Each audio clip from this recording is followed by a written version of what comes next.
बंदी छोड़ सतगुरु रामपाल जी भगवान की जय हो। थोड़ा शांति से सुने सभी भाई बहन, बहुत ध्यान से सुने, ये बहुत ही विशेष टॉपिक है।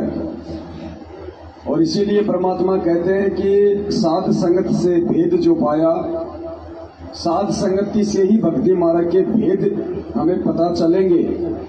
और मालिक कहते हैं जीव जो ना सत्संग में आया, भेद ना उसे भजन का पाया। और गरीबदास जी को भी पावड़ा बताया, क्या कर ले इस दुनिया शान का।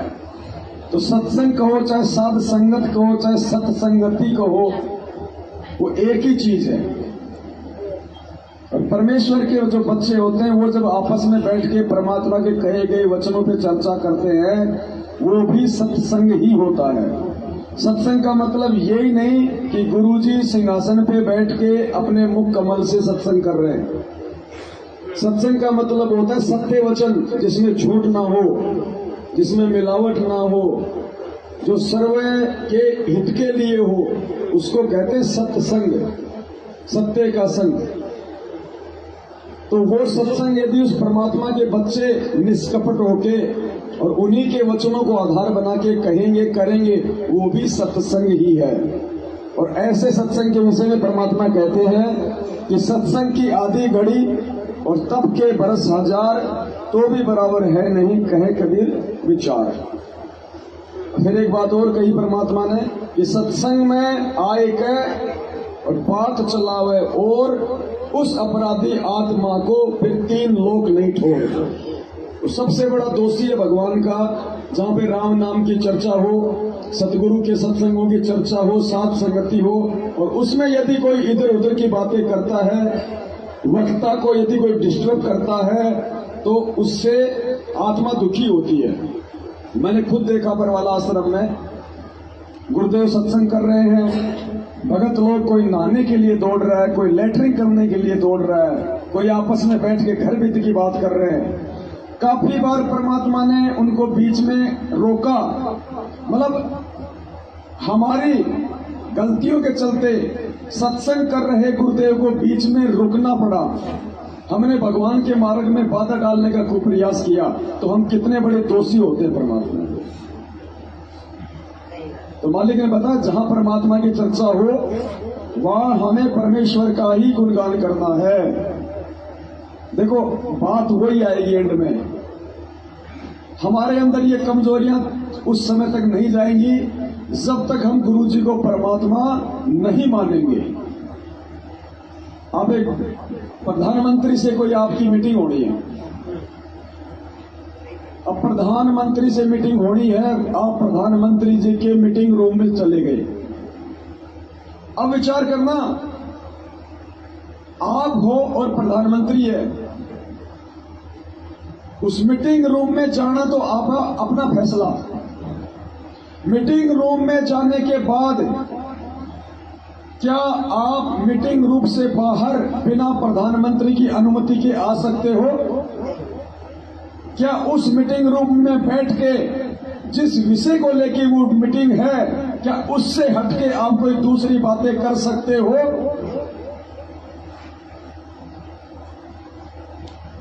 जबकि दोनों ही 2 कोटि के जीव हैं, खाली थोड़ा सा ऊंच नीचता का फर्क है। तो इसी प्रकार जहां परमात्मा का सत्संग होता है या जहां साथ संगति होती है, जहां परमात्मा खुद सूक्ष्म रूप में प्रकट होते हैं, वो परमात्मा का सत्संग रूम है, मीटिंग रूम है। उस मीटिंग रूम में सिवाय उस साथ संगति की बातों के, सिवाय परमात्मा की महिमा चर्चा और गुणगान के, यदि हम कोई तीसरी बात करेंगे, दूसरी बात करेंगे, तो परमात्मा कितना नाराज होता होगा। लेकिन प्रधानमंत्री के साथ है तो बात नहीं करेंगे, क्योंकि हमें उसकी पावर का पता है, हमें उसकी शक्ति का पता है। और भगवान के दरबार में आके राजनीति की बात, गर्भित की बात, इधर उधर की बात, हंसी मजाक हम क्यों करते हैं? क्योंकि हमें उसका भय नहीं है। तो ये भय ज्ञान से बनेगा। उस परमेश्वर की पावर को हमने ज्ञान से समझना है। तो हम ये गलती ना करें आज का जो सब्जेक्ट है बहुत ज्यादा इम्पोर्टेंट है। और कैसे इम्पोर्टेंट है? क्योंकि वो चीज ना समझ पाने के चलते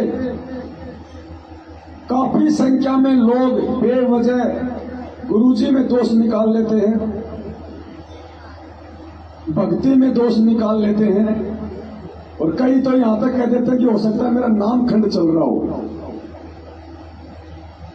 पुण्यात्माओं, ये नाम किसी ऐरे गहरे का नहीं है, ये नाम पूर्ण परमात्मा का है। और बेवजह नाम के ऊपर शंका करना भी दोषी बनना है।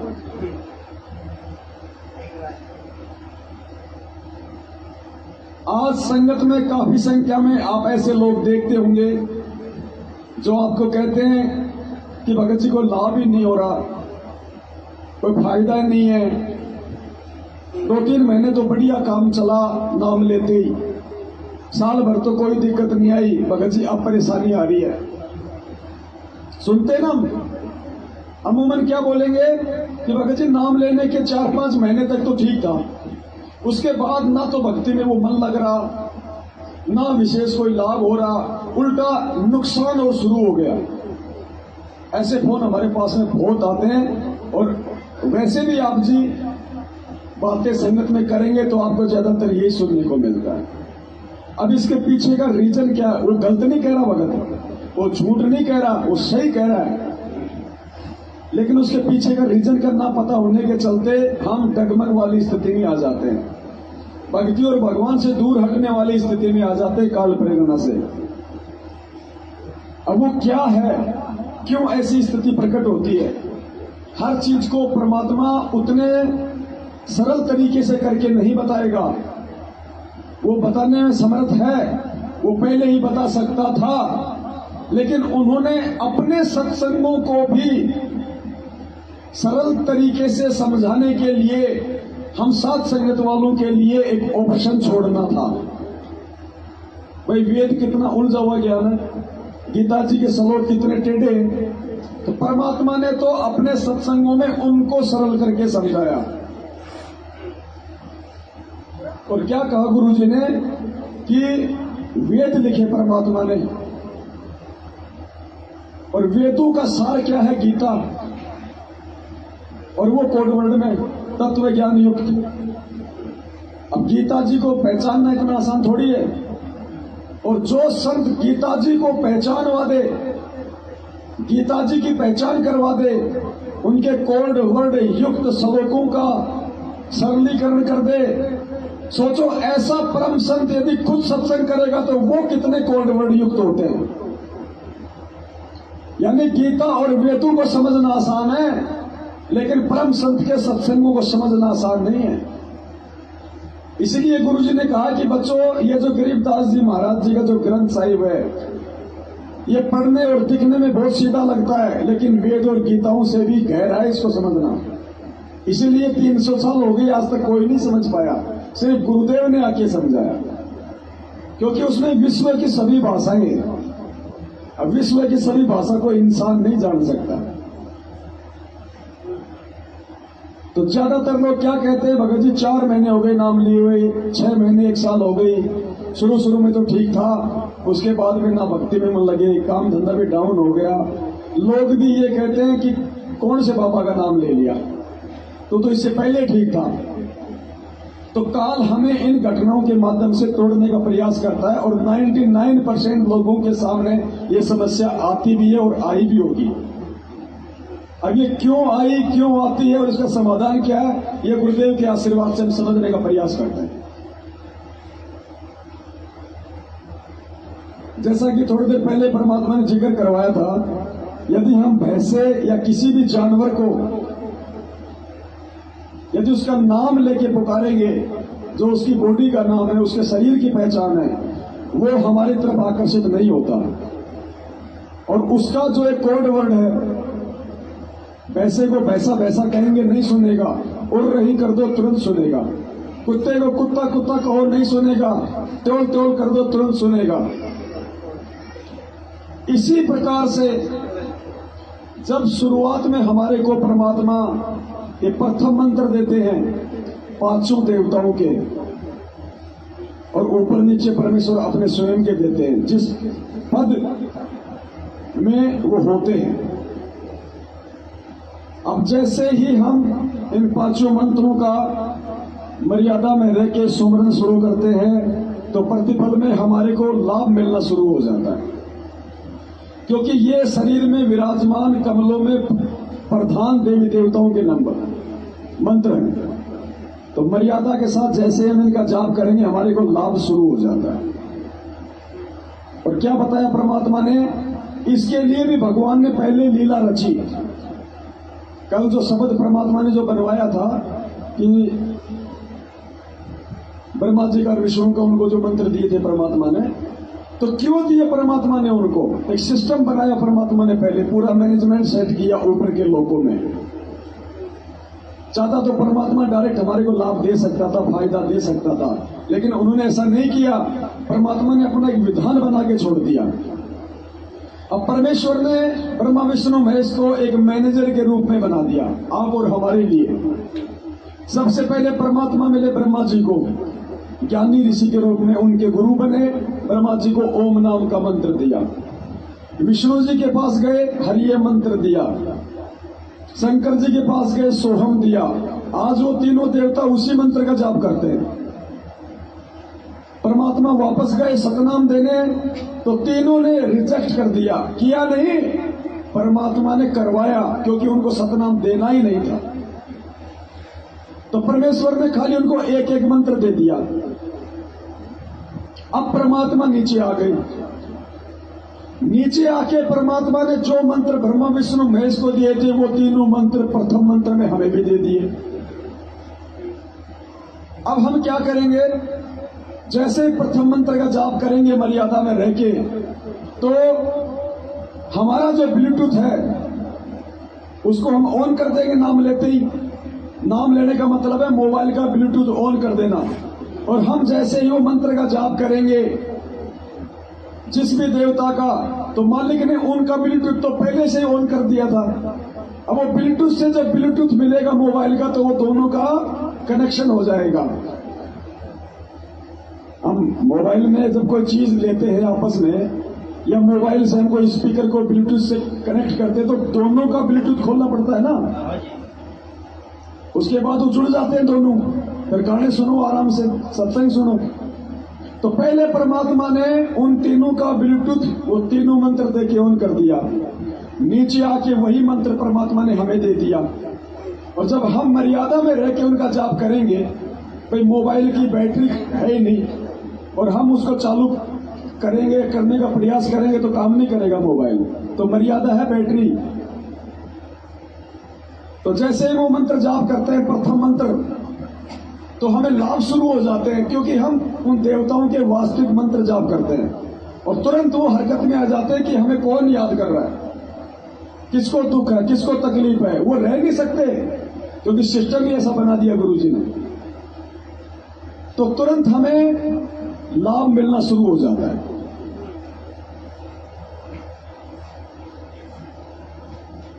उसके बाद में 4 महीने तक हम वो मंत्र जाप करते हैं। कोई 5 महीने करता है, कोई 1 साल वो मंत्र जाप करता है। जब तक उसको सतनाम नहीं मिल जाता, वो सतनाम के योग्य नहीं हो जाता।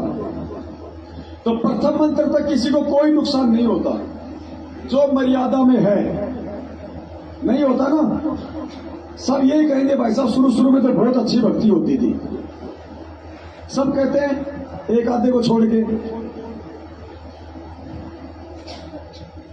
4 महीने बाद में या 1 साल बाद में जब सतनाम मंत्र मिल जाता है, देखो पहले तो हम प्रथम मंत्र जाप करते थे, तो प्रथम मंत्र का क्या प्रतिफल है? ब्रह्मा जी का जाप करेंगे तो वो अपने गुण देगा, लाभ देगा। शंकर जी वाला करेंगे तो वो अपने वाला लाभ देगा। बाई प्रोडक्ट है ना ये। तो जीव को सारे सुख मिलते हैं, शांति भी मिलती है, काम धंधा भी ठीक चलता है। क्योंकि ये जो देवता है ये किसी का जो है रख नहीं सकते, ये कोई भेदभाव नहीं करते, पक्षपात नहीं करते, तो इनको देना पड़ता है। तो शुरू में परमात्मा हमारे को लाभ दिलवाता है इनसे। जैसे ही हमें सतनाम मिल जाता है, और सतनाम लेके जब हम सतनाम का जाप करना शुरू कर देते हैं तो सतनाम का जो प्रथम मंत्र परमात्मा ने सार्वजनिक किया हुआ है ओम, और ये भी बता रखा वो किसका है, काल भगवान का, जिसकी कैद में हम कैदी हैं। अब जैसे प्रथम नाम का जाप किया तो उसके प्रतिफल में देवताओं को विवश होकर उनके लाभ देने पड़ते हैं, ये विधान है। आप किसी फैक्ट्री में काम करोगे मजदूरी, तो महीने में आपको तनख्वाह मिलनी है, ये विधान है। अब जब सतनाम का जाप करेंगे और सतनाम में जब ओम मंत्र का हम जाप करते हैं, ये ध्यान देना सतनाम के बाद दिक्कत कहां आती है। जैसे सतनाम के ओम मंत्र का हम जाप करेंगे तो ओम मंत्र किसका, काल का, उसका ब्लूटूथ तो पहले से ऑन है। हमने उस मंत्र का जाप करके अपना ब्लूटूथ भी ऑन कर लिया सतनाम लेते ही, और ब्लूटूथ से ब्लूटूथ जुड़ेगा तो क्या होगा, कंपन, हलचल, और वो देखेगा मुझे किसने याद किया, वो देखेगा उसने याद किया। क्यों याद किया, तो सतनाम क्यों दिया परमात्मा ने, मोक्ष के लिए, मुक्ति के लिए, काल की जेल से बाहर निकलने के लिए।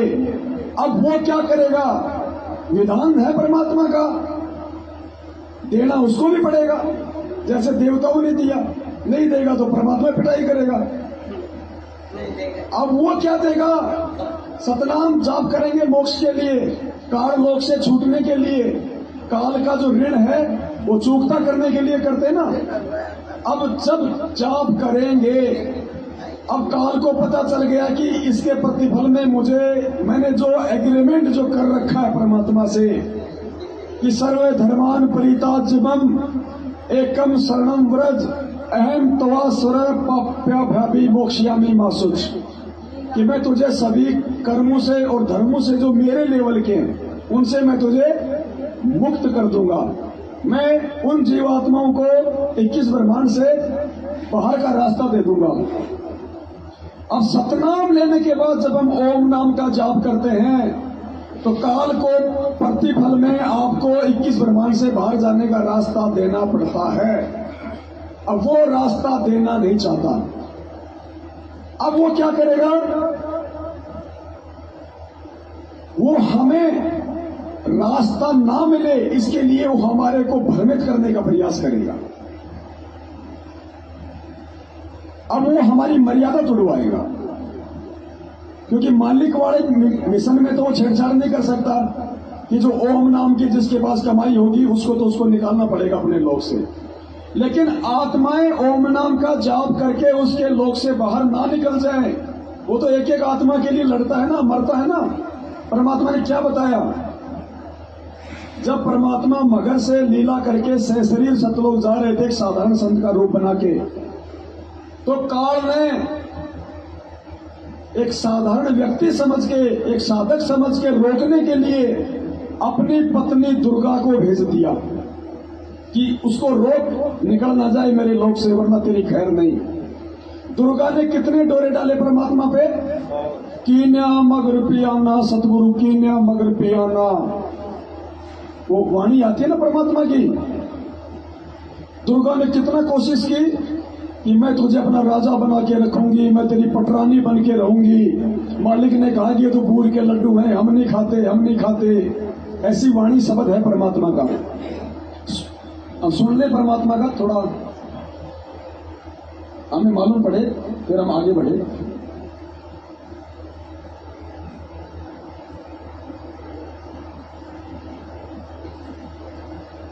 ये बहुत इंपॉर्टेंट टॉपिक है।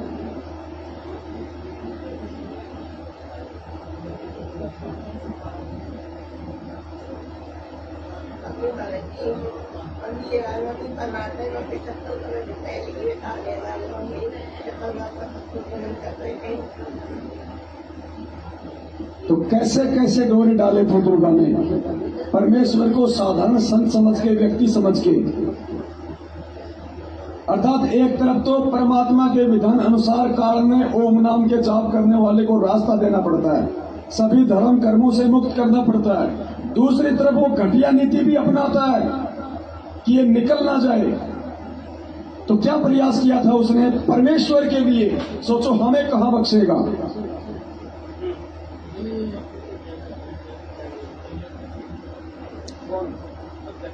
दस 15 मिनट चल सकता है। जिसको नींद आ रही है 10-15 मिनट चल सकता है। तो यहाँ सुनो तो हमारे तो वीडियो बन रहे हैं, तो लाखों देखेंगे। हम ये थोड़े कि यहाँ वालों के लिए बोल रहे हैं, यहाँ तो 5 आदमी सुन रहे हैं, बाद में वीडियो पड़ेगा तो इसको लाखों देखेंगे। भगत जी परमात्मा जब शुरू में सत्संग करते थे ना, 10-20 आदमी होते थे, तो भगवान 3-3 घंटे इतने मन से सत्संग करते थे। खाली वो उनके लिए थोड़ी कर रहे थे, उनको पता था कि सालों साल मेरे बच्चे देखेंगे युगो, तो वो उसी हिसाब से करते थे जैसे सामने कोई लाखों बैठे हो। 10-15 मिनट चले। 10-15 मिनट लगेगा। कोई बोर्ड वार्ड हो तो रखा हुआ है और कोई एक्सटेंशन बोर्ड लगे। चलो यहाँ तो 5 साल तो बैठे, जब मैं घर पे वीडियो बनाता हूँ तब कौन रहता है मेरे सामने? कोई नहीं रहता, दीवार रहती है। और वहां मैं सोचूं कोई क्या मतलब है? भगवान ने जो सेवा जिसको दी है, जिसने इतनी सी भी त्रुटि कर दी ना, उसमें दोषी हो जाएगा परमात्मा का। मैं यहाँ से कोई सेवा थोड़ी लेके जाने वाला हूँ, 1 लाख 2 लाख रुपए इकट्ठे हो गए जो मैं उसके लिए करूंगा। मनीराम और चंपाकली थोड़ी हम। हमें भगवान ने वो सेवा दी है जो भगवान खुद कर रहा है। अब सोचो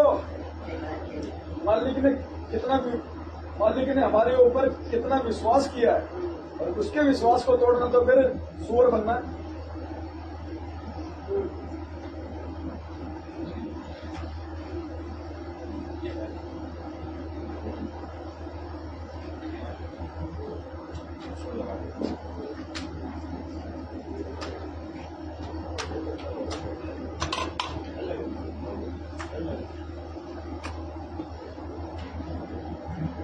कई बार तो परमात्मा ने अपना विधान बताया। कई बार तो मालिक ये कहते हैं कि जब ये परमात्मा इस पृथ्वी पे आता है, कभी 20 साल रुकता है, कभी 50 साल रुकता है। गुरुदेव कहते हैं अगर एक आत्मा भी इस ज्ञान को समझ के अगर उस परमात्मा के साथ सतलोक जाने के लिए तैयार हो जाती है, तो भी परमात्मा बहुत बड़ा अपना सौभाग्य समझता है। सोचो एक आत्मा के लिए परमात्मा 100 साल यहाँ बिता देते हैं, तो सोचो कितना मुश्किल है यहाँ से आत्माओं को लेके जाना। तो जब भगवान इतनी मेहनत करता है तो हमारी क्या जिम्मेदारी बनती है भगत जी? अब ये जो बातें हो रही हैं, ये बातें दास ने इनको समझाने के लिए शुरू की थी। अब देख लो, ये है काल का प्रभाव। कल दास बात कर रहा था, ये वीडियो बना रहे थे, तो इन्होंने कहा कि काल का ऐसा चेहरा मुझे गुरुजी ने दिखाया। तो दास ने क्या कहा था कि जिसका मंत्र जाप करोगे तो वो अपना रिएक्शन तो देगा ना। तो इन्होंने कहा कि मुझे दिखाई दिया उसका चेहरा। आप में से किसी को दिखा आज तक? क्यों दिखा? मर्यादा विहीनता के कारण। अब ये अभी जो बातें हो रही हैं, ये सारी इनके लिए थी। काल ने पहले इनको सुला दिया। ये होता है प्रभाव। तो दुर्गा परमेश्वर को रोकने का प्रयास कर रही है, और गुरुजी कहते हैं असली बखेड़ा तो यहां से निकलोगे तब शुरू होता है। जबकि काल तो हमें यहीं रहते सहते बखेड़े में उड़ जाने का पूरा प्रयास करेगा। ये सतनाम मिलने के बाद, ये बहुत गहरा विषय, ध्यान से सुनना इसको। ये सत्संग केवल इसलिए सुनाया जा रहा है ताकि मालूम पड़े कि काल कितना प्रयास करता है जब साधक इसके लोक से बाहर जाने की भक्ति करता है। यहाँ से जब साधक जाता है, अगर सतगुरु शरण है तो फिर तो कोई खतरा नहीं, परम संत साथ होगा। और जब वो परमात्मा अकेले जा रहे थे तो फिर उसमें उन्हें सोची वैसे भगत जा रहा है और इसको काबू कंट्रोल करो, कंडम करो। क्या बताते हैं?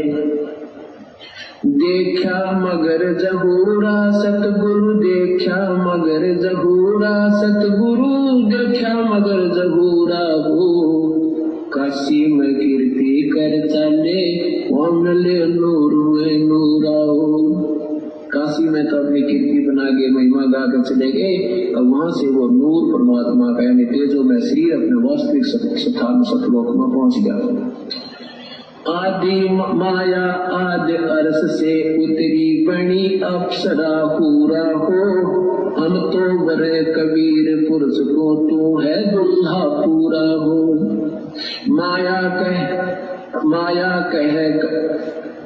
माया कहे कबीर पुरुष से, देखो बदन जहूरा हो। अर्श विमान स्वर्ग में मंदिर, भोगे हमको सूरा हो। कहे कबीर सुनोरी माया, क्यों कुटिल नजर तुम घूरा हो। जिन भोगी सो नरक के रोगी, होगे धूर मधुरा हो। हर वाणी में, हर शब्द में एक संकेत देगा परमात्मा। परमात्मा किसी का टाइम पास या मनोरंजन करने के लिए नहीं आते हैं। वो माया, वो दुर्गा जिसने अपने शरीर को जहूरा बना लिया, तेजोमय बना लिया, किस लिए? परमेश्वर को आम साधक समझ के उसको विचलित करने के लिए, उसको ठगने के लिए, उसको अपनी काम वासना के जाल में फांसने के लिए। परमात्मा कह रहे हैं कि जब तुम यहां से चलोगे या जब तुम इस भक्ति पे लगोगे यहां, तो तुम्हारे को भी इसी प्रकार से ये काल ठगेगा। और परमात्मा ने कहा कि बचने का तरीका क्या है? क्या कहा परमात्मा ने पहले ही? कि उसने सोचा एक आम साधक जा रहा है, आम भगत जा रहा है, तो हम आम भक्तों के लिए समझा रहे परमात्मा कि जो मेरे साथ हो रहा है वो तुम्हारे साथ भी होगा। मैं जा रहा हूं तो हो रहा है, तुम्हारे साथ नीचे भी होगा। तो आज कितनी हमारे अंदर कमजोरी है। किसी सुंदर सी माता बहन को देख लेते हैं तो मन में क्या क्या उथल पुथल शुरू हो जाती है। ये संकेत कर रहे हैं परमात्मा कि तुमने भक्ति करके कितना जो है सुदृढ़ होना है। कोई माता बहन किसी सुंदर पुरुष को देख लेती है तो उसके मन में क्या विचार उत्पन्न हो जाते हैं।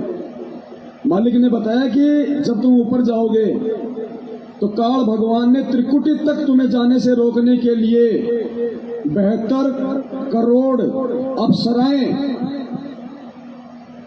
वहां पे सेट कर रखी हैं।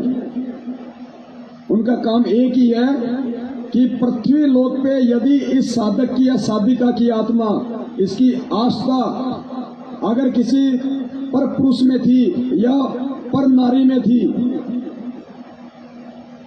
और आज भी है, क्योंकि वही रहेगा, सूक्ष्म शरीर में भी वही भाव रहेंगे, तो उन अप्सराओं की ड्यूटी काल ने यही लगा रखी है कि मान लीजिए जैसे ये पवन दास है, आज गुरु जी की भक्ति कर रहा हूं और ना समझे में आके मेरे अंदर विकार भी है और मेरी आस्था किसी दूसरी औरत में, किसी लड़की में है, उसको प्राप्त करने की मेरी इच्छा थी कि मेरी रमणी तो उससे होनी थी, लेकिन वो तो उससे हो गई।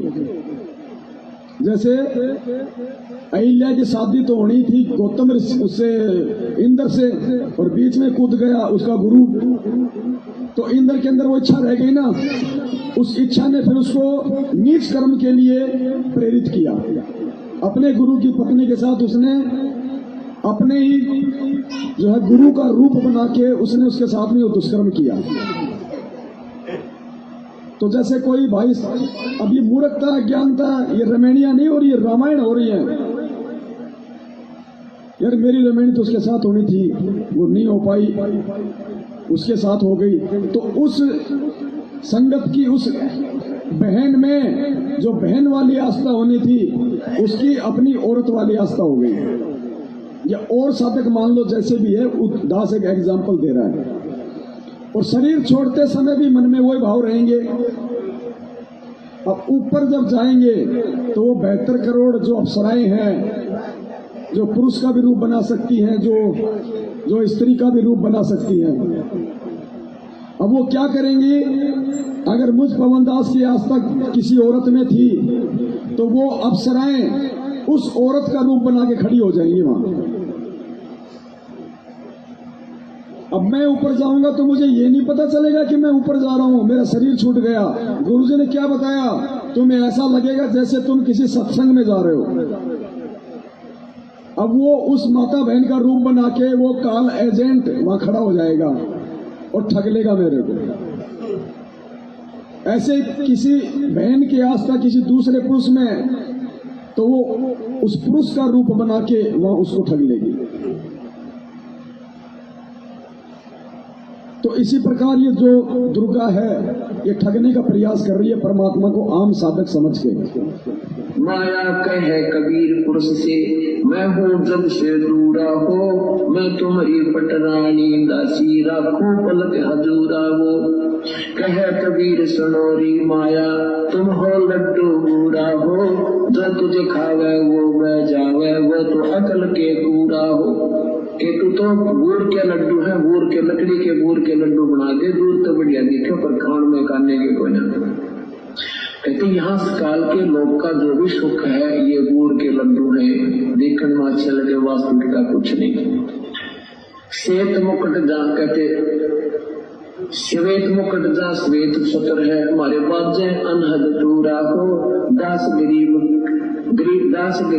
कहे सुन माया, हमसे रही हो दूरा हो। परमात्मा कहते तो हमसे दूर है। अब क्या बताते हैं, माया सतगुरु से अटकी, माया सतगुरु से अटकी। या माया परमात्मा के साथ आके और अपने डोरे डालने लगी। जो परमात्मा बोले योगनी हमरे क्यों भटकी, योगनी हमरे क्यों भटकी, हम तो भगनी कर योगी, हम तो भगनी कर योगी, हमने माया के भोगी, हम ना माया के भोगी। तो मैं झगड़ा है भारी, तो मैं झगड़ा है भारी, मारे बड़ छत्रधारी, मारे बड़ छत्रधारी। माया कहती है सेवा कर सो मैंने की, सेवा कर सो मैंने की। परमात्मा कहते हमको लागत है फीकी, हमको लागत है फीकी, हमारी सार नहीं जानी, हमारी सार नहीं जानी। अरे तद घाल गई घानी, अरे तद गाल गई घानी। परमात्मा कहते तू जाए यहाँ से, चलती फिरती क्यों नाही, तू चलती फिरती क्यों नाही, हम रहते अवगत पद्माही, हम रहते अवगत पद्माही। अरे तू तो गली है गोली, अरे तू गली है गोली, दाग लगावेगी चोली, हमरा दाग लगावेगी चोली। मेरा अंजन है नूरी, काल क्या कहती है माया, मेरा अंजन है नूरी, मेरा अंजन है नूरी, अंदर मैं कह कस्तूरी, अंदर मैं कह कस्तूरी। परमात्मा कहते हैं किसी राजा राणा पे जाओ, किसी राजा पे जाओ, हमरे मन नहीं भावो, हमरे मन नहीं भावो। मैं तो अर्धंगी दासी, मैं तो अर्धंगी दासी। परमात्मा कहते हैं हम तो अनहदपुरवासी, हम तो अनहदपुरवासी, हम यहाँ के लोग के नहीं, हम सब लोग के रहने वाले हैं। हमरा अनहद में डेरा, हमरा अनहद में डेरा, अंत ना पावेगी मेरा, अंत ना पावेगी मेरा। हम तो आग जुगानी जी, हम तो आग जुगानी जी। अरे तुझे माता कहूँ अकधी, अरे तुझे माता कहूँ अकधी। परमात्मा का संकेत देते हैं कि नादान तुझे माँ कहूँ बहन कहूँ, क्योंकि अपने आप को छुपा कर यहाँ का प्राणी सिद्ध करते हुए, साधक सिद्ध करते हुए कहते हैं कि तुम उसी लोक से आई है, अब हम भी उसी लोक से आए हैं। अब तुझे माता कहूँ या मैं बहन कहूँ, तेरा कौन सा नाता वर्तू तेरे। अब सब पुण्यात्माओं ये काल का बहुत बड़ा बखेड़ा है। अब परमात्मा उसको समझाना चाहते हैं, तो यहाँ आने के बाद जीव का बुद्धि भ्रष्ट हो चुकी है। अब क्या कहती है, अरे अब मैं देऊंगी गारी, अब मैं देऊंगी गारी। परमात्मा कहते हम तो योगी ब्रह्मचारी, हम तो योगी ब्रह्मचारी, यानी हम सब चीज सहन करने वाले हैं। गाली देगी उसने भी स्वीकार कर लेंगे। कहती आसन बंधोगी जंदा, आसन बंधोगी जंदा, गल में डारूंगी फंदा, गल में डारूंगी फंदा। परमात्मा कहते हैं आसन मुख्तारी माई, आसन मुख्तारी माई, तीन लोक ना अंगाई, तीनों लोक ना अंगाई। हमरे द्वारे क्यों रोवो, हमरे द्वारे क्यों रोवो, किसी राजा राणे को जोवो, किसी राजा राणे को जोवो। हमरे भांग नहीं गोनी, हमरे भांग नहीं गोनी, माया शीस कूट रोनी, माया शीस कूट रोनी। तो जोगनी है खंडी, तो जोगनी है खंडी, मोरा फेर चली लंडी, मोरा फेर चली लंडी। अब परमात्मा ये कहते हैं कि तूने पहले तो वहां नाश किया, सबसे पहले हाथ खड़ा किया और गेला हमने लपेट लाई, तेरी देखम देखा हम खड़े। कहने का भाव यहाँ परमात्मा अपने आप को सिद्ध करता है कि तू जितनी शानी बन गई है और काल के अधीन हो चुकी है, तुम्हारी बुद्धि खराब हो चुकी है। अब हम वो संत नहीं है ना बाम पीते, बाम के पी के गलती करते हैं, हम तेरे काबू में आने के नहीं है। तो कहते हैं फिर मोरा फेर चली लंडी, फिर चलेगी वापस, गुरु तक कोई नहीं चली सकती। तो ऐसे परमात्मा की शरण माने से हमारे सारे संकट और गुरु परमात्मा की महिमा से हम जीत होंगे और संकट निवारण। तो यहाँ पे समझने की चीज ये है कि जिस समय हमें पूर्ण संग से सतनाम प्राप्त हो जाता है और काल के लोक से मुक्त होने वाले मंत्र का हम जाप करना शुरू कर देते हैं, उसके बाद में काल उस भगत के ऊपर उतना और उसी प्रकार से डोरे डालने का पूरा प्रयास करेगा जैसे एक आम व्यक्ति समझ के उसने अपनी पत्नी दुर्गा को भी आधे कपड़ों में नंगी करके परमात्मा के सामने खड़ा कर दिया। हम तो अर्धंगी दासी, हम तो अर्धंगी दासी, हम तो अनहद पुरवासी। यानी इतने भी घटिया कर्म करवाने से ये पीछे नहीं हटता, एक प्राणी को अपने लोक से मुक्त होने के लिए। तो जैसे ही हमें सतनाम का जाप मिलेगा, हम ओम मंत्र का जाप करेंगे, तो इसको मजबूरन रास्ता देना पड़ेगा परमात्मा से एग्रीमेंट के अनुसार कि सर्व धर्मान परित्याज्य माम एकम शरणम व्रज अहम तवासुर है पाप्याभ्यामी, क्या बोलते हैं मालिक, मोक्षयामी मासुच। अब वो इतनी आसानी से मुक्त नहीं होने देगा। परमात्मा कहते हैं धर्म सत का राज धर्म राय कर ही अपना किया सबे दंड भर ही। गुरुदेव ने कहा कि ये सत का राज करता है लेकिन कागज सारे उल्टे नीचे नीचे करता है। ये दिखावट में तो बिल्कुल सत का राज करेगा लेकिन जीवों में कुप्रेरणा करके उनके जो कर्म है वो भी यही बिगड़वाता है। तो रास्ता देना इसकी मजबूरी हो जाएगी, लेकिन ये घटिया कर्म करवाएगा कि ये रास्ता प्राप्त करने के योग्य ही ना रहे। इसलिए सतनाम मिलने के बाद काल का हमारे ऊपर विशेष निगाह दृष्टि हो जाती है।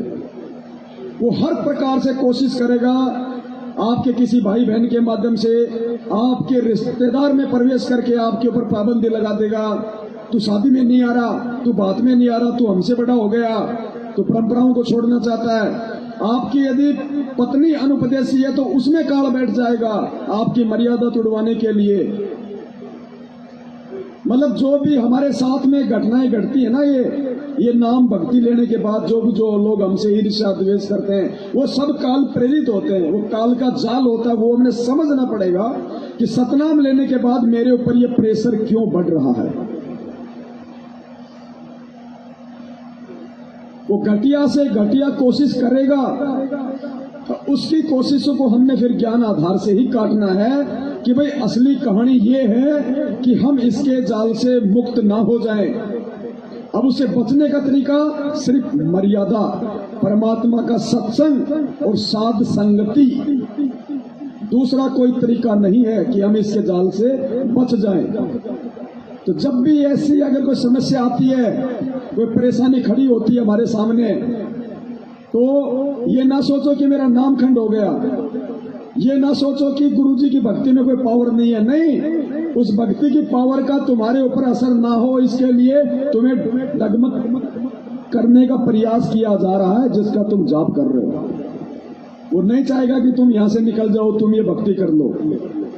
और बचने का तरीका भगवान ने फिर सत्संग में बताया कि किस प्रकार से फिर तुमने ज्ञान आधार से सामना करना है। वो तो आम व्यक्ति समझ के परमात्मा को तोड़ने का प्रयास कर रही थी ना। परमात्मा ने हर चीज का जवाब दे दिया कि हम भांग नहीं पीते, हम कोई ऐसे वैसे संत नहीं है जो तू सोच रही है। तो भूर के लड्डू है, दूर से अच्छी लगती है, खाएगा वो पछताएगा, ना खाएगा वो पछताता है। तो ज्ञान से ही हमें इन चीजों का समाधान मिलेगा, साथ संगति से ही समाधान हमें मिलेगा, परमात्मा के सत्संग आधार से। इसलिए सतनाम का जाप लेने के बाद हमारे को समस्या आनी शुरू हो जाती है काल के दबाव के कारण। अब दुखी वो होगा जो उस दबाव के चलते मर्यादा तोड़ देगा। क्या कहा परमात्मा ने फिर अपने बाकी सत्संगों में, फिर उन चीजों को परमात्मा ने हमें समझाया।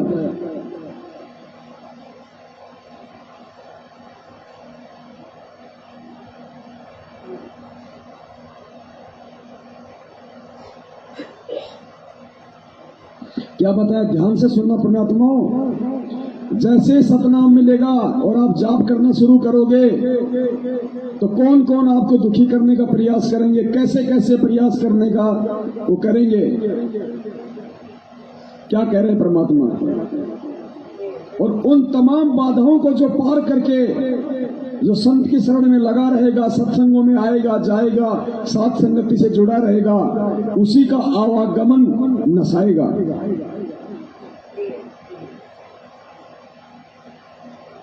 आदि चलने लग गया तो 100 का नोट, ऐसे और भी बहुत से बात बताते हैं। ऐसे ऐसे आदि चलने लग गया तो 100 का नोट पाया। एक भाई कह रही थी जी मैं पति तो नाम नहीं ले रहा, बाधा भी करता था। समागम आ गया, करौथे आश्रम में जब हम सत्संग करते थे तो मैंने अपने पति से कहा कि मैं सत्संग में जाऊंगी, मैंने 100 रुपये दे दे। ये 10 वर्ष पहले, 18 वर्ष पहले की बात है। वो कहने लगा मैं तेरे को छोड़ने नहीं दूंगा, और तू तीसरे दिन झोला उठावे और वहां चली जाती है।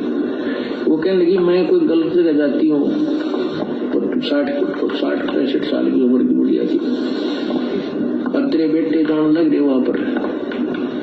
बेटे तो अपनी कमाई करे, वो ले जाते किराया। मैं किराया मान ले उनसे मांग भी लूं तो नखरे करता है, क्योंकि बेटे अलग हो रहे हैं, उनसे थोड़ा द्वेष रखता है, उनसे कैसे ले लेगी, वहां जाओ भी देंगी। तो उसने कहा कि मुझे 100 रुपये दे दे। बोला कति नहीं जान दो, और जाके दिखाई आज तो नहीं, मैं पैसा करा दूं नहीं, तू जागी कैसे। वो कहने लगा मेरे द्वारा पैसा को ना। आखिर में ये बहाना मिला उसने, मेरे द्वारा 100 रुपये को नहीं।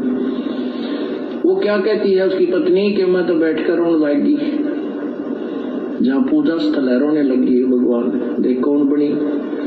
हम एक दूसरे के ऐसे बांध रखे हैं कि हम इनसे अब अपने भगवान के दरबार में भी नहीं जा सकते। आखिर में कहने मैंने ये सोच लिया कि मैं भी चाहती हूँ किसी पड़ोसन पर मांग कर मैं जाऊंगी। इतना दृढ़ निश्चय मैंने कर ही लिया था, लड़ाई होगी, वो लेगी मार पीट लेगा और 2 मुक्के खा लेगी भगवान के नाम पे। ध्रुव पिटा, प्रहलाद पिटे, मीराबाई पिटी। क्या समझा रहे हैं परमात्मा सत्संग के माध्यम से? उसके पति ने मना कर दिया किराया देने से, फिर भी उसने क्या दृढ़ निश्चय किया कि सत्संग में तो जाऊंगी, चाहे किसी पड़ोसी से मांग लाऊंगी। परमात्मा कहना चाह रहे हैं कि ऐसी कोई भी समस्या तुम्हारे सामने आए तो तुरंत ढीले होठ मत छोड़ दिया करो, थोड़ा संघर्ष करो, फिर भगवान पीछे से सारा देगा। इतना दृढ़ निश्चय मैंने कर ही लिया था, लड़ाई होगी, वो लेगी मार पीट लेगा और 2 मुक्के खा लेगी भगवान के नाम पे। ध्रुव पिटा, प्रहलाद पिटे, मीराबाई पिटी। ऐसे निर्णय होता है, ऐसे ही परमात्मा निकटाता है। इतने में बूढ़ा साइकिल लेकर जाता, गांव से निकला, सड़क थी अच्छी तो दिल्ली के, ये पंजाब कोड की बात है, और वहां वो गया होगा सड़क के ऊपर आधा किलोमीटर, एक 100 का नोट ऐसे हवा में उड़ा, अगले साइकिल के अगले पहियों की ताड़ियां में आगे चिपक गया। अब कल जो हमारी बहन थी जो गंगोत्री दासी छत्तीसगढ़ की, जो साथ संगति में जा रही थी लेकिन पैसा नहीं था, लेकिन जाने की इच्छा थी, तो परमात्मा प्रकट हुए संत रामपाल जी भगवान, और क्या कहा कि बेटी तू साथ संगति के लिए निकल। बोले परमात्मा पैसा नहीं है। बोले जैसा कह रहा हूं वैसा कर, और तेरे बैग में मैं 5000 रुपए डाल दूंगा। और बाद में जब चेक किया तो उसके बैग में 5,000 रुपए मिले। जैसे ये साइकिल की ताड़ी में परमात्मा ने 100 का नोट फंसा दिया। वो किसी का नीचे गिरा हुआ नहीं था, परमेश्वर ने प्रकट कर दिया। सेकंडों का काम है मालिक का। एक ही नंबर के परमात्मा पता नहीं दुनिया भर के लाखों नोट पैदा कर दे 1 सेकंड में। और उसने रोका तुरंत साइकिल, 100 का नोट ताजा। उसकी तो घीघी बन गई, घबरा गया, उल्टा आया, आके नो बोला ले भगवान, तेरे भगवान ने भेज दिया, तेरा 100 का नोट ले जा। और उसका जो है ना पसीने आ रहे, उसके बाद उसने मुझे मना नहीं किया। तो यहाँ परमात्मा कहते हैं, अब आगे ध्यान से सुनना, ये सतनाम मिलने के बाद फिर काल कैसे हमारे को और किन किन हमारे ही रिश्तेदारों के माध्यम से रोकने का, तोड़ने का, डगमग करने का प्रयास करेगा।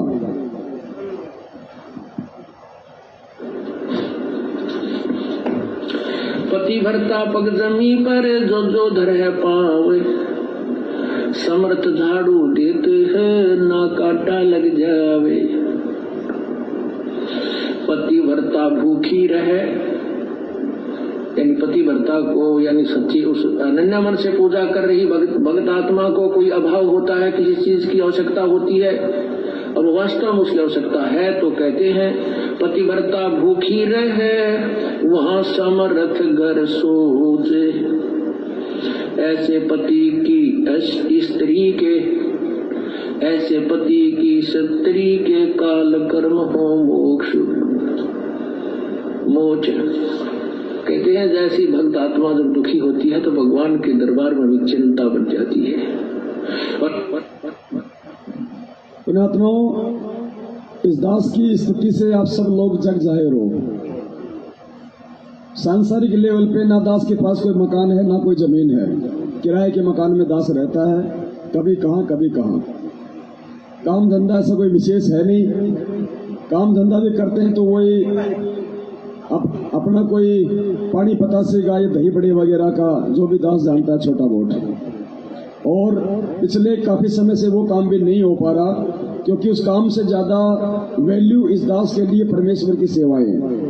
दास ऐसा नहीं कि काम नहीं करना चाहता, लेकिन ना करने के पीछे मेरी मजबूरी है और उस परमेश्वर ने मुझे रोक रखा है, वो नहीं करने देना चाहता वो सांसारिक काम। ये सबके लिए नहीं है, जिनको परमेश्वर ने चुन लिया होता है, जिनसे परमात्मा ने कुछ अपने काम निकलवाने होते हैं, ये केवल उन्हीं कुछ आत्माओं के लिए होता है।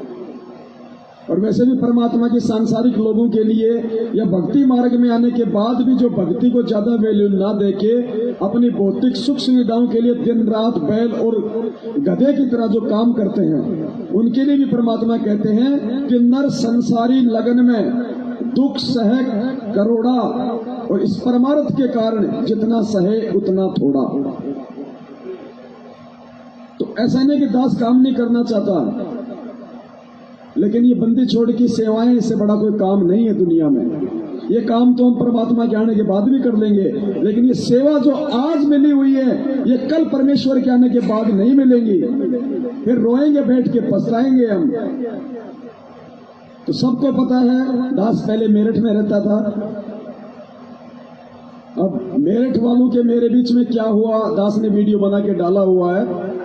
उनकी जमीन के लिए दास ने किसी भाई से उनको 4 लाख रुपए उधार दिलवाए थे, और उसके बाद मेरठ वालों ने वो पैसे देने से मुझे इनकार कर दिया। मैं खाली उन दोनों के बीच में था। मेरठ वालों ने पैसे देने से इनकार कर दिया।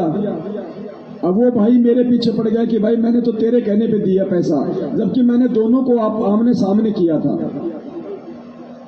लेकिन यहाँ पे वही बात है, अपने से नीचे वाले को हर कोई यहाँ पे दबाता है। ये घटिया आदत है इस लोग की। तो दास ने, चलो भाई कोई बात नहीं, दास ने बैठ के जब जोधपुर की सत्संगति थी तो काफी भक्तों ने कहा, तो दास ने कहा ठीक है भाई कोई बात नहीं, मैं तो पहले से दुखी हूं और हो लूंगा दुखी, कोई बड़ी बात नहीं। क्योंकि भगवान जब किसी की परीक्षा लेता तो ठोक के लेता है। और वैसे मालिक की वाणी है कि टोटे में भक्ति करे सोई सच्चा सपूत, ये मायाधारी मस्करे कितने जाली ऊत। कोई बात नहीं भाई, अगर मैं सत्य हूं अपनी जगह पे तो मेरे साथ वो सत्य पुरुष है, मुझे घबराने की जरूरत नहीं है। तो दास ने 5-10 भाइयों के बीच में बैठ के और हरियाणा के उस भगत के साथ में एक एग्रीमेंट कर लिया। एग्रीमेंट मतलब जुबान से बोल दिया कि भाई हर महीने कर करके मैं आपको 10,000 रुपए दूंगा, अगर वो नहीं दे रहा तो आपके 4 लाख रुपए मैं पूरे करूंगा। अगर बीच में बैठ के 2 व्यक्तियों को आमने सामने करने का यही अगर दोष है तो ये सजा भैया भुगतेंगे और क्या करें, जबकि कोई जुगाड़ नहीं मेरे पास में, मैं तो खुद ही काम नहीं कर रहा। तो परमात्मा जी वाणी बोल ली है मालिक ने कि पतिव्रता, एक मिनट दोबारा सुन लीजिए। हाँ, परमेश्वर कह रहे हैं कि पतिव्रता भूखी रहे। भूखी रहने का मतलब कोई रोटी से नहीं, पतिव्रता भूखी रहे मतलब उसको आवश्यक, अगर किसी वस्तु की आवश्यकता होगी, कोई जरूरत होगी, तो कहते हैं समृत घर सोच, उस परम पिता परमेश्वर के दरबार में चिंता बन जाती है कि मेरी ये आत्मा दुखी क्यों है। तो दास ने तो परमात्मा पे विश्वास करके एग्रीमेंट किया और फिर परमेश्वर दया करते हैं, अगर मर्यादा में है और सच्चे समर्पण के साथ उसको समर्पित है तो मालिक कहीं से भी अरेंजमेंट करवा देता है। उसके बाद परमात्मा ने एक भाई को निमित्त बनाया 1 लाख रुपए के लिए। उस 1 लाख रुपए में दास ने अपने मकान चेंज किया और कुछ काम थे मेरे 50-60 हजार रुपए के, वो किए। 1 लाख रुपए पूरा हुआ। अगले महीने उसकी किस्त का समय आ गया। उस भाई ने 10,000 रुपए और दिए मुझे, उसकी मैंने किस्त दे दी। उसके बाद हो सकता है कोई दिक्कत हुई हो भाई को, वो नहीं दे पाया। अब मेरे को थोड़ी हल्की टेंशन, क्योंकि जीव है भैया, एग्रीमेंट हो चुका है, नहीं देंगे तो वो फिर ज्यादा और बेचारा परेशान करेगा, दुखी होगा, उसकी भी आत्मा दुखी होगी, या बेवजह मेरे को टेंशन होगी। अब टेंशन होगी तो फिर ये परमेश्वर वाली सेवाओं में बाधा उत्पन्न होती है। तो परमात्मा नहीं चाहता कि ये टेंशन हो, और मैंने इसको जो असली जो नौकरी दी है, इस नौकरी में किसी भी प्रकार से ये कोई आलस्य करे। तो परमेश्वर ने हरियाणा से एक बहन को निमित्त बनाया और बहन ने दास को 1.25 लाख रुपए दिए। तो परमेश्वर ने दास को 1 साल के लिए टेंशन फ्री कर दिया कि 1 साल तक तू उसकी किस्त देता रहे, हर महीने 10-10 हजार रुपए, और 1 साल तक टेंशन करने की तुझे जरूरत नहीं है। मैंने जो सेवा दे रखी है उनको तन मन धन से कर। और दास का जो लड़का है बड़े वाला, अब परमात्मा का देखो पुण्यात्मा ज्ञान हो गया, ऐसे ही परमात्मा हमसे प्रसन्न होगा। ये शिक्षा, ये पढ़ाई परमात्मा ने नौकरी के लिए नहीं दी। परमात्मा ने नौकरी तो एक लड्डू कि इस नौकरी के लालच में मेरे बच्चे जो है अक्षर ज्ञान युक्त हो जाएंगे। अगर नौकरी ना हो तो कोई माँ बाप अपने बच्चों को नहीं पढ़ाएगा। सब स्वार्थ के लिए पढ़ाते हैं, लालच के लिए, पैसों के लिए। तो परमात्मा ने 1951 में आने के बाद ही तो शिक्षा आई हिंदुस्तान में। पहले तो अंग्रेजों का राज था, कौन पढ़ता था पहले। उसके बाद परमात्मा ने शिक्षा दी, घर घर में पढ़ाई होने लगी, और परमात्मा ने नौकरी का एक छोटा सा एक लालच दे दिया। उस नौकरी के लालच में माता पिताओं ने अपने बच्चों को खूब पढ़ाया लिखाया, और आज वो पढ़ाई लिखाई परमेश्वर के काम आ गई कि जब मैं पिछली पीढ़ी में जाके अपने बच्चों को टीवी पे, प्रोजेक्टर पे गीता का श्लोक पढ़ाऊंगा, वेद पढ़ाऊंगा, तो मेरे बच्चे मेरे साथ साथ उसको पढ़ के समझ जाएंगे कि मैं कौन हूं, परमात्मा कौन है। आगे नौकरियां नहीं है, आगे ना कोई इतना पढ़ेगा, सिर्फ अक्षर ज्ञान ही दिलाएगा जो भगत होगा वो अपने बच्चों को। और संत रामपाल जी का भगत होके यदि कोई अपने बच्चों को टाटा बिरला की स्कूल में पढ़ा रहा है कि डॉक्टर बनाऊंगा, इंजीनियर बनाऊंगा, वो सबसे बड़ा मूर्ख है, इस दुनिया का सबसे बड़ा मूर्ख। ये रोटी परमात्मा की भक्ति देगी, और जो भक्ति में नहीं है भगवान तो उनको भी दे रहा है जो जगत वाले हैं। और जगत वाले तो छोड़ो, हम जितना एक महीने में नहीं खाते, एक हाथी एक टाइम खाता है। वो कौन सा पढ़ लिख के बीए की डिग्री ले रखी है, वो कौन सा ऑफिस में काम करता है, वो कौन सा गाड़ी चलाता है। जिस भगवान ने माँ के गर्भ में 9 महीने तक हमारा पेट भरा, क्या बाहर निकलने के बाद उसको टेंशन नहीं है? परमेश्वर कहते पो पार्टी पगड़ा भैया और जागी जिया जून, सब कहूं को देत है वो चोट समाना चोन। और हमें तो दृढ़ विश्वास हो जाना चाहिए, हम तो भगवान के चरणों में आ गए भाई, डायरेक्ट कनेक्शन हो गया। और जिस भगवान ने हमारे को करने के लिए भजन दे दिया, क्या खाने के लिए भोजन नहीं देगा?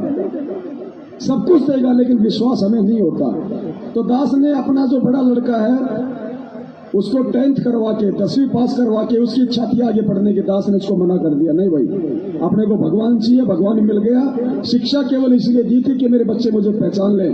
बेटा, भगवान को हमने पहचान लिया है, अब हमने नौकरी के लिए पढ़ाई नहीं करनी।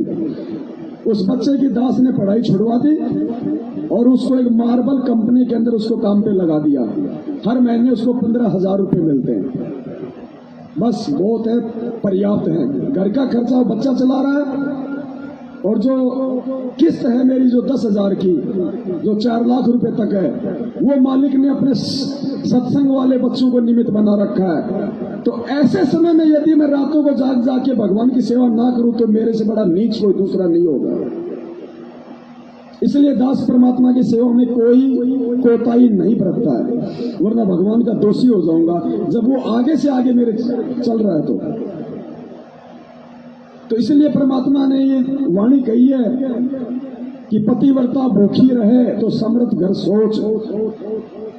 हर किसी के लिए नहीं, पतिव्रता के लिए जो अपने गुरु के वचन पे चले, जो गुरु को भगवान माने, जो अपने जीवन का मकसद केवल आत्म उद्धार ही माने। कार कोठी बंगले खरीदना जीवन का उद्देश्य जिसका ना हो, उसके लिए परमात्मा की वहां सोच हो जाती है।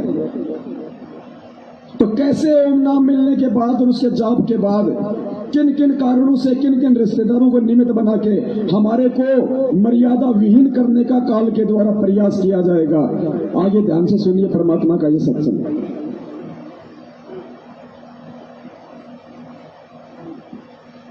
और ऐसे पति की स्त्री के काल कर्म हो मोक्ष, जो ऐसे सोचे है किसी चीज की आवश्यकता होती पर जो धर है पावे, समर्थ झाड़ू देते हैं ना काटा लग जावे। पतिव्रता भूखी रहे, यानी पतिव्रता को यानी सच्ची उस अनन्य मन से पूजा कर रही भगत आत्मा को कोई अभाव होता है, किसी चीज की आवश्यकता होती है, अब वास्तव में उसकी आवश्यकता है, तो कहते हैं पतिव्रता भूखी रहे वहां समर्थ घर सोचे। ऐसे पति की स्त्री के, ऐसे पति की स्त्री के काल कर्म हो मोक्ष मोच। कहते हैं जैसी भक्त आत्मा जब दुखी होती है तो भगवान के दरबार में भी चिंता बन जाती है। और ऐसे पति की स्त्री के काल कर्म हो मोक्ष, जो ऐसे दृढ़ता के साथ, समर्पण के साथ, पूरे विश्वास के साथ भगवान पर लगती है, उसके नाम पर, कहते हैं उन्हीं का मोक्ष होता है, उन्हीं के पाप कर्म नष्ट होते हैं। कहते हैं नुक्ते ऊपर लिख जाएगा रे कोट कर्म जल जा तुम्हारे, ये नुक्ते होते हैं तो हम लोग लाज और किसी परमात्मा के नाम पर ना किसी पति से, ना पत्नी से, ना काल सतनाम लेने के बाद तोड़ने का प्रयास करेगा। इधर परमात्मा आके सत्संग दे दे के हमारे को टूटने से बचने के तरीके बता रहे हैं। ये कनेक्शन हमने खुद जोड़ने पड़ेंगे कि परमात्मा कहाँ क्या संकेत कर रहे हैं। पुत्र से कोई दबाव नहीं मानते अपने आत्म कल्याण के लिए, तो परमात्मा कर्म जल जा तुम्हारे, ये नुक्ते होते हैं तो हम लोग लाज और किसी परमात्मा के नाम पर ना किसी पति से, ना पत्नी से, ना पुत्र से कोई दबाव नहीं मानते अपने आत्म कल्याण के लिए, तो परमात्मा प्रसन्न होता है। परमात्मा कहते हैं मात पिता सुत स्त्री, मात पिता सुत सत्री, आलस बंधु कान, संत मिलन को जब चले ये अटकावे आण। मात पिता, बालक है, बेटा है, बेटी है, माँ बाप नहीं जानते सत्संग, जो 15-16 साल के 20 साल तक हैं वो माता पिता के अधीन होते हैं, और जो बुजुर्ग हैं वो जब बच्चे बड़े हो जाते हैं तो बच्चे बेटियां के अधीन हो जाते हैं, बेटे के अधीन हो जाते हैं, या फिर आलस या फिर लोक लाज। जैसे आप यहाँ सत्संग में आते हैं, कोई ना कोई जरूर टकरा देगा, कहाँ चले बेरा है सत्संग में जाते होगे, थारा तो पान लिख रहा है, तीसरे दिन वहां बैठे रहते हो, तो इस तरह के श्लोक सुना देते हो। और आप जो ज्ञान में कमजोर है इन बातों से दबाव मानने लग जाता है, और फिर वो आना भी कम कर देता है, उसको ज्ञान नहीं है। इसीलिए परमात्मा कहते हैं कि माता पिता क्षत्रि और आलस बंधुकांड माने लोक लाज, अपने मित्रों के वो कहे हुए व्यंग्यात्मक बातों से झिझक जाना। कहते हैं सतगुरु मिलन को जब चला ये अटका में आठ, ये आके आठ लावेंगे कि बेटा का माँ बाप या स्त्री ऐसी निकम्मी हो जाएगा जी बेबे, बस जी का झाड़ बन जाती है भगत के, या फिर लोक लाज, या खुद आलस कर जाए, फिर देखोगे अगले बार देखेंगे सर्दी ज्यादा है, गर्मी घड़ी है। इनका अटकाया ना अटके जो सतगुरु दर्श को जाए, कहे कबीर सो संत है भाई आवागमन नसावे। कहते नुकते ऊपर नीच जाएगा। ऐसे हम थोड़ी बहुत भगवान के लिए पापीटिया करेंगे, संघर्ष करेंगे तो हमारे निकटाएगा, और केवल बात बनाते परमात्मा या कोई भी क्रिया पूरी नहीं हो सकती। जैसे अब यहाँ कौन आएंगे, वो आएंगे जो पूर्ण रूप से परिचित हो चुके हैं इस ज्ञान से। तो इस प्रकार से ये सतनाम मिलने के बाद जिन जिन भक्तात्माओं को कोई लाभ नहीं मिल रहा, कोई फायदा नहीं हो रहा, तो ये है उसका मेन रीजन। ये ज्ञान आधार से उनको समझना पड़ेगा कि ऐसा मेरे साथ क्यों हो रहा है। उसका रीजन है काल का भयंकर दबाव। और काल फिर आपके रिश्तेदारों में, आपकी ऑफिस में। अब देखो इसकी सूक्ष्म चाल क्या क्या होती है। अब इसने ये कोरोना का नाटक शुरू करवा दिया। अब आप जिस ऑफिस में काम कर रहे हो, आपकी अच्छी खासी तनख्वाह है, आपकी 40,000 रुपये महीने की तनख्वाह है, और आपने उस 40,000 रुपये महीने की तनख्वाह के चक्कर में बैंक से 20 लाख का ब्याज ले लिया कि 20,000 रुपये महीने की मेरी किस्त कटती रहेगी, और आपने वो मकान ठोक लिया। मकान बन गया, बढ़िया धंधा हो रहा है, बढ़िया रह रहे हो, लोगों ने देख लिया भाई कोठी ठोक दी भाई, अरे वाह पैसा कमा रहा भाई फलाने का छोरा। 1 साल बाद कोरोना आ गया, ऑफिस वाले बोले भाई साहब टीका लगवाओ तो आना, नहीं तो अपने घर पे बैठो। अब आप भगत हो तो क्या करोगे? फांस दिया काल ने आपको, चौराहे पे लाके खड़ा कर दिया आपकी दुर्गति करवाने के लिए।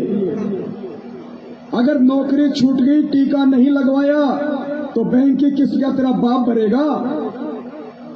अगर टीका लगवा लिया, जो कि भक्ति विरुद्ध, ज्ञान विरुद्ध, मर्यादा विरुद्ध,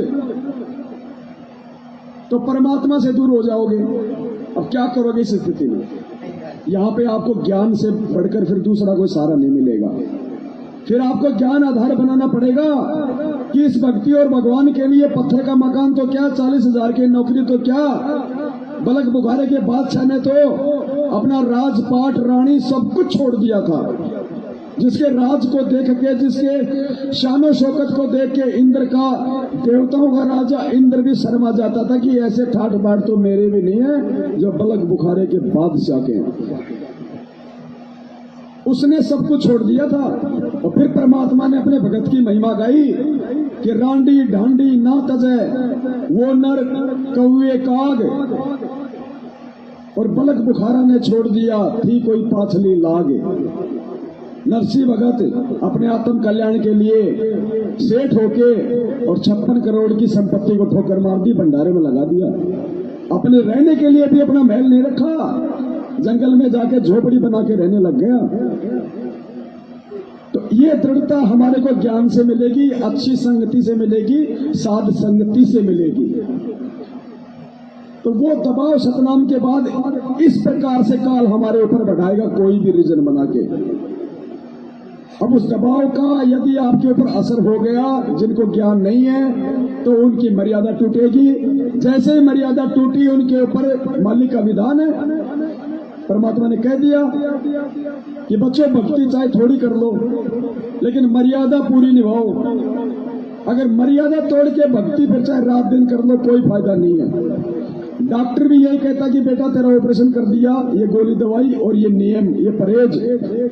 गोली दवाई भले एक टाइम याद ना रहे तो कोई बात नहीं, कम खा ले, लेकिन ये परहेज पूरे निभाना। अगर तूने परहेज तोड़ दिए तो गोली दवाई बिल्कुल काम नहीं करेगी। तो पुण्यात्माओं, सतनाम के बाद हमारे को विशेष तौर पे एहतियात बरतने की जरूरत है। इसीलिए आए दिन लोग मर रहे हैं सारनाम तक प्राप्त करके, जो सतलोक आश्रम मैनेजमेंट हरियाणा की कुसंगति से जुड़े हुए हैं, क्योंकि वो समझ नहीं पा रहे, वो दुविधा में है कि ये हो क्या रहा है। गुरु जी की भक्ति भी कर रहे हैं, गुरु जी के आदेश भी मान रहे हैं, जो पीले पर्चे में आ रहे हैं, जो ऑडियो आ रही है। अब उनको ये नहीं पता बिना साथ संगति के कि वो पीले पर्चे आ कहां से रहे, वो भक्ति और ज्ञान विरुद्ध आदेश दे कौन रहा है। अरे इस मार्ग में आने के बाद अगर संत रामपाल जी भी राजनीति करवाएंगे तो भक्ति क्या फिर आसाराम करवाएगा। तो पुण्यात्माओं, इस प्रकार से हमने सात संगतियों के माध्यम से परमात्मा के ज्ञान को आधार बना के हमने बचना है इस काल के भयंकर जाल से।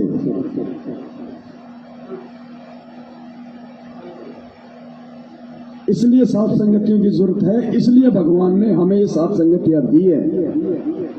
वरना गुरु जी के रहते 27 साल हो गए, कहीं कोई सात संगति का नाम सुना था क्या?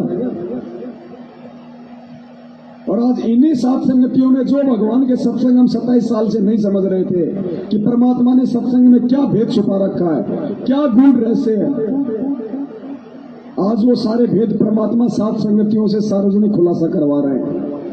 और जो दृढ़ता, जो समर्पण, जो आस्था अपने गुरुदेव में और भक्ति के प्रति जो रुचि और जो भय आज से पहले नहीं हो रहा था, आज वो भय हमारे अंदर प्रकट होने लगा है। क्योंकि परमात्मा कहते हैं भय बिन भक्ति न होए। और भय होता है ज्ञान से कि अगर रह गए अब की बार तो गधा कुत्ता बनने से मुझे कोई रोक नहीं सकता। वो नरक, वो 84 लाख योनियां, इसीलिए परमात्मा सत्संग सुनाते हैं। 3 प्रकार की वाणियां बताई परमात्मा ने, यथार्थ, रोचक और भयानक। यथार्थ यानी वास्तविक जानकारी, सृष्टि रचना, सत्संग। रोचक कुछ कुछ मीठी बातें परमात्मा बीच बीच में कोई चुटकुला सुना देते हैं, कोई हंसी मजाक की बातें कर देते हैं, जैसे कथाएं सुनाते हैं परमात्मा, तो ये रोचक है। और एक भयानक कि 4 खानी में जाएगा कबू न लगता पार, अगर भक्ति नहीं करी तो 84 लाख योनि में जाना पड़ेगा, गधे कुत्ते सूअर के शरीर भोगने पड़ेंगे, परमात्मा फिर सहायता नहीं करेगा। ये भयानक वाणियां। तो परमात्मा कई प्रकार के तरीके अपना के अपने बच्चों को भक्ति से जोड़ के रखते हैं।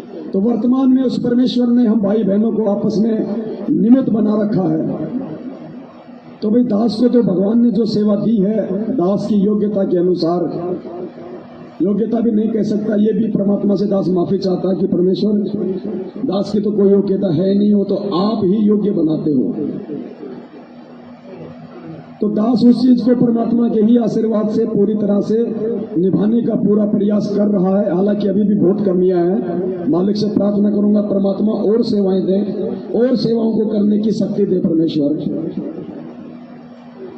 आप भाई बहनों का क्या फर्ज है, क्या कर्तव्य है, ये संदेश जो आप यहाँ से सुन के जाते हो, या आप यदि सोशल मीडिया पे जुड़े हो तो आपने किस प्रकार से अन्य भाई बहनों को जगाने के लिए आपने ज्यादा से ज्यादा इन वीडियो को आगे भेजना, शेयर करना, भगत भाई बहनों को बताना, ये आप भाई बहनों की जिम्मेदारी, आप लोगों की सेवा है। जब भी साथ संगति में आओ, प्रयास करो कि एक भगत को तो मेरे को लेके ही आऊंगा।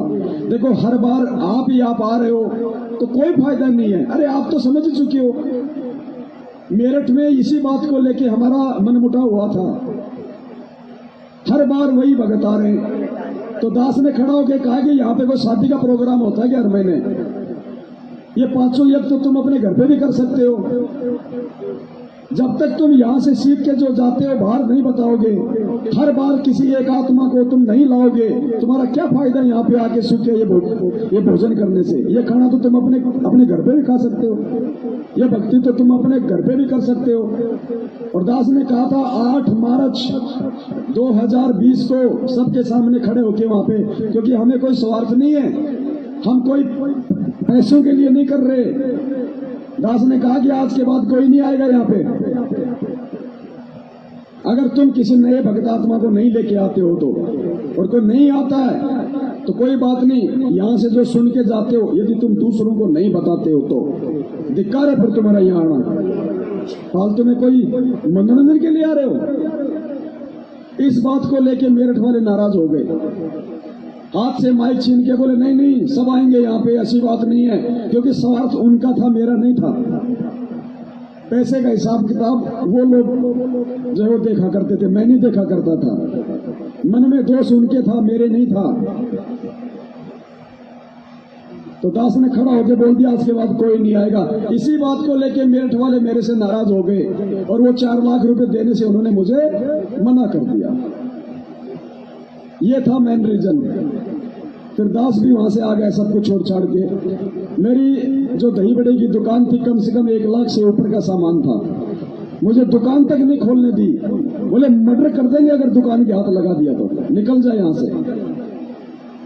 आज भी वो दुकान ऐसे की ऐसे, पता नहीं उन्होंने निकाल लिया नहीं निकाला पता ही नहीं। हम साधु हैं, हमें सहन करना पड़ेगा। जो यथार्थ है वो हमने लोगों को बताना भी पड़ेगा। तो पुण्यात्माओं, इस प्रकार से हमने बहुत ही, क्योंकि हम ऐसे समय में, हम ऐसे दौर से गुजर रहे हैं जो कितना खतरनाक है, कितना, वही बात है। परमात्मा ने एक बार एक कहानी सुनाई थी हमें कि एक राजा था, और राजा का बच्चा अपने दोस्तों के साथ कहीं बाहर खेलने के लिए निकल गया, और खेलते खेलते बच्चा अंदर जंगल में चला गया गहरा। और जंगल में जो भील, जो आदिवासी लोग थे, दास को जाति सूचक शब्द प्रयोग नहीं कर रहा है, आदिवासी का मतलब होता है जो लोग सांसारिक लोगों से दूर रहते हैं और जो लोग मांस वगैरह खाते हैं जानवरों को काट के, जिनमें कोई समझ नहीं होती है, वो जंगली लोग जो अपने कबीले बना के रहते थे पहले, आजकल तो इतना नहीं है। तो राजा के लड़के को पकड़ के ले गए और अपने सरदार के पास ले गए। सरदार बड़ा खुश हुआ उस गोरे चिट्टे बच्चे को देख के, और उसने कहा कि भाई अगले महीने हमारी माता जी का, उनकी जो भी देवी थी, उसका त्योहार है, और माता को यदि हम इस बच्चे की बलि चढ़ाएंगे तो माता हम पे और प्रसन्न होगी। बच्चे को एक कोठरी में डाल दिया, एक आदमी की ड्यूटी लगा दी खाना वाना खिलाने की, कि ये बच्चा अगर हाथ से निकल गया तो मैं तेरे से ले लूंगा, ध्यान रखना। राजा ने मालूम किया बच्चा घर पे नहीं आया, काफी परेशान हुआ। पुण्यात्मा, विचार करना ये खाली एक कथा नहीं है, इस कथा का निष्कर्ष निकालना गुरुजी ने क्यों सुनाई, क्या समझाने के लिए। राजा यानी सतलोक में बैठा हुआ परमात्मा, सतनाम पाल जी भगवान और कबीर परमात्मा। वो बच्चा जो नादानी में अपने यार दोस्तों के साथ बाहर खेलते खेलते दूर चला गया, यानी उस काल के चक्कर में आके और दुर्गा के चक्कर में आके हम उस राजा के बच्चे जो आज यहाँ बैठे हुए हैं, हम हाथ खड़ा करके उस काल के साथ इस जंगल में आ गए। अब बाप को बड़ी टेंशन हुई। राजा ने काफी सोच विचार किया कि बच्चे को कैसे निकाला जाए, वरना वैसे तो बच्चा आने वाला नहीं है, वो लोग छोड़ने वाले नहीं है। तो राजा ने काफी सलाह मशवरा करके और किसी एक ऐसे व्यक्ति को बुलाया जो 1 महीने में राजा को परफेक्ट कर दे कि जो लोग जंगल में रहते हैं आदिवासी, उनकी भाषा, उनका रहन सहन, उनके जैसे बोलना चलना उठना, उस राजा को कोई बिल्कुल परफेक्ट कर दे। तो एक व्यक्ति ने कहा कि साहब 1 महीने में आपको परफेक्ट कर दूंगा। तो राजा ने कहा ठीक है। राजा को 1 महीने में उन भीलों की भाषा सिखा दी, उनका रहन सहन हुलिया सब कुछ वैसा बना दिया राजा का, भील के जैसा। और राजा अपने महल से निकल गया अपने बच्चे को सकुशल वापस लाने के लिए। अपना हुलिया चेंज किया, किसी को भेजा नहीं। जैसे गुरुजी कहते हैं कि परमात्मा नहीं आए तो दास को भेज दिया। और दूसरी तरफ वाणी में क्या कह रहे हैं, गरीब निर्गुण सरगुण एक है। निर्गुण यानी जब वो परमात्मा सतलोक में रहता है तो उसको कहते हैं निर्गुण रूप। और सरगुण यानी जब वही परमात्मा इस पृथ्वी पे एक संत रूप धारण करके आता है तो उसको कहते हैं सरगुण। तो कहते हैं निर्गुण सरगुण एक है और दूजा ब्रह्म विकार। निर्गुण साहिब आप हैं और सरगुण संत विचार।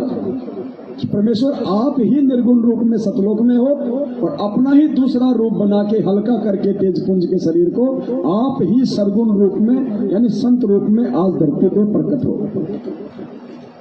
तो वो राजा अपने उस राजा वाले रूप को चेंज करके भील वाला रूप बना के और बच्चे को लेने के लिए जंगल में निकल पड़ा।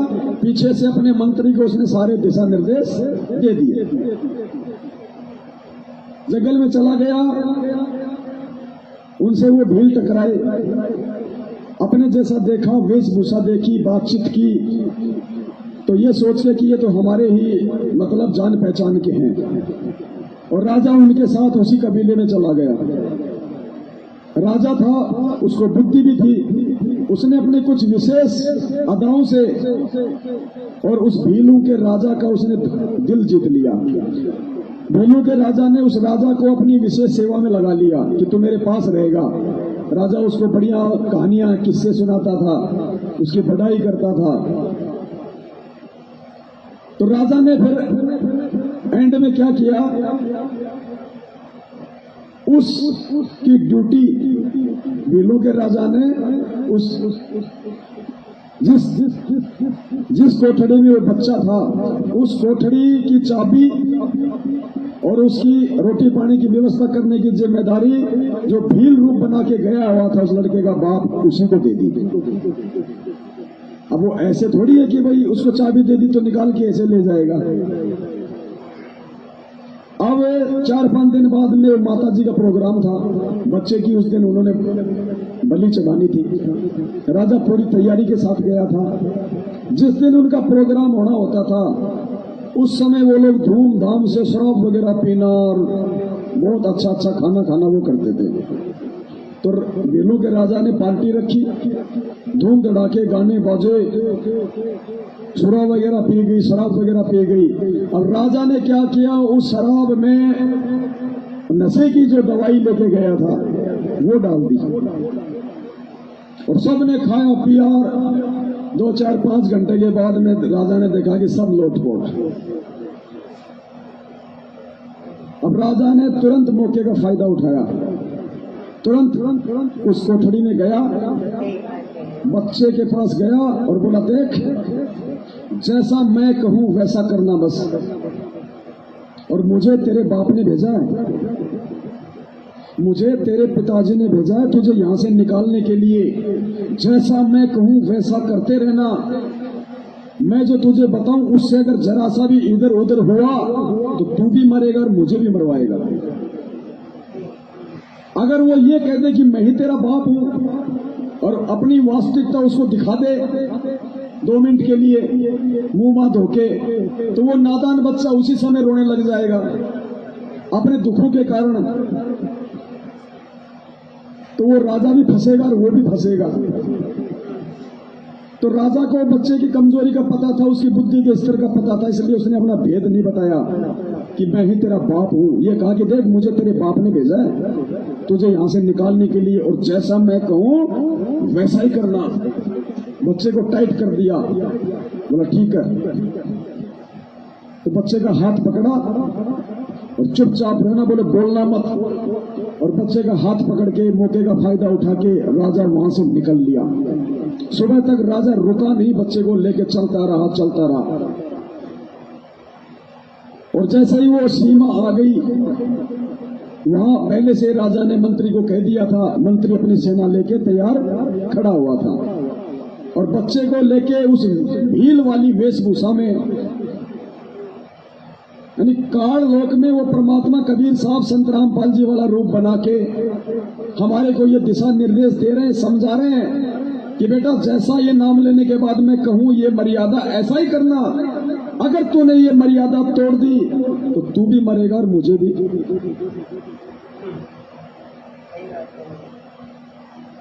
और यदि ये परमात्मा हमें अपना वास्तविक रूप दिखा दे आज, तो भी नुकसान हो जाएगा। इसलिए परमात्मा ने अपने आप को छुपाया, उस भील की तरह आज छुपा रखा है। तो राजा बच्चे को लेके उसी भील वाली वेशभूषा में महल में चला जाता है। महल में रानी भी अपने बच्चे का इंतजार कर रही थी। बच्चे को देख के रानी रोने लग गई, बच्चे से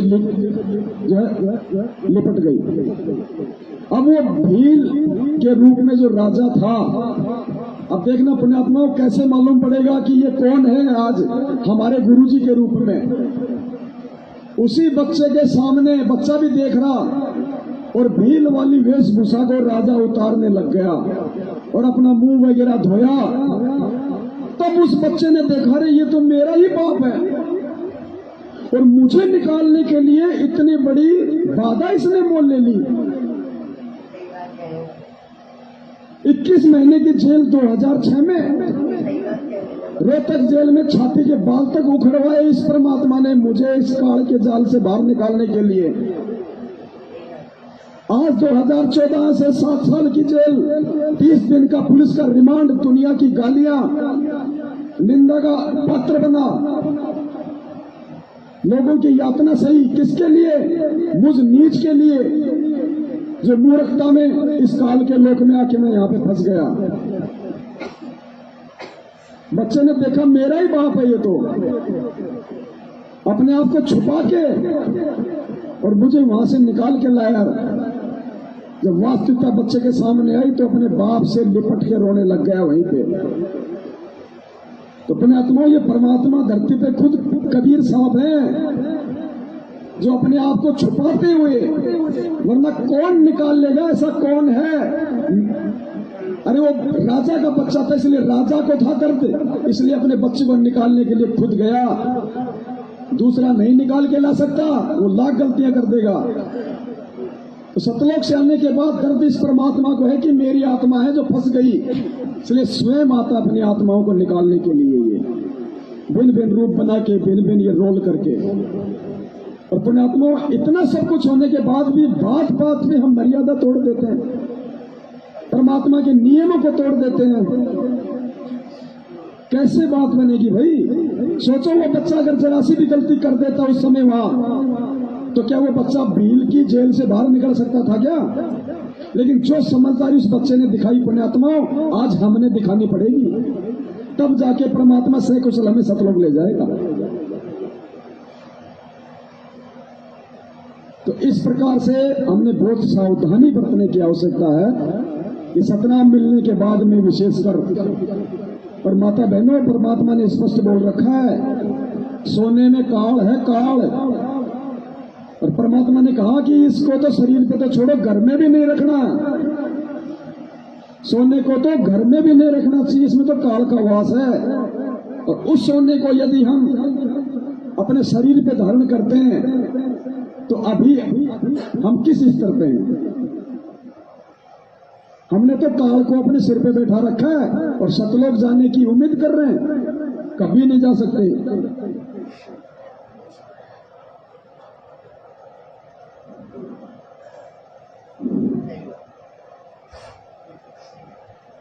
तो क्या कहा परमात्मा ने? अब ये देखो पुण्यात्माओं, नींद में सोने का समय नहीं है। ये 7 संगतियां भगवान ने इसलिए रखवाई है कि ये तुम्हारे लिए लास्ट मौका है, लास्ट। जैसे बच्चा टीचर के समझाने और पढ़ाने के बाद भी नहीं समझता है तो एक ऑप्शन होता है पासबुक, कि हो सकता है इस पासबुक के सारे ये अपने सवालों का जवाब खोज ले और कुछ लिख के पास हो जाए। तो मूल जो पाठ था अध्यात्म का सिलेबस, वो है गुरु जी का सत्संग। और उन सत्संगों को समझने के लिए फिर पासबुक का सहारा लिया जाता है, पुस्तकों को समझने के लिए। तो ये सात संगति है, पासबुक है, और पासबुक का सारा लेके भी जो नहीं समझ पाया, उससे बड़ा निर्भाग्य प्राणी को दुनिया में नहीं हो सकता। तो सोने को लेके क्या परमात्मा ने भाई बहनों को, माताओं को दिशा निर्देश दिया है, ये आदेश है गुरु जी का।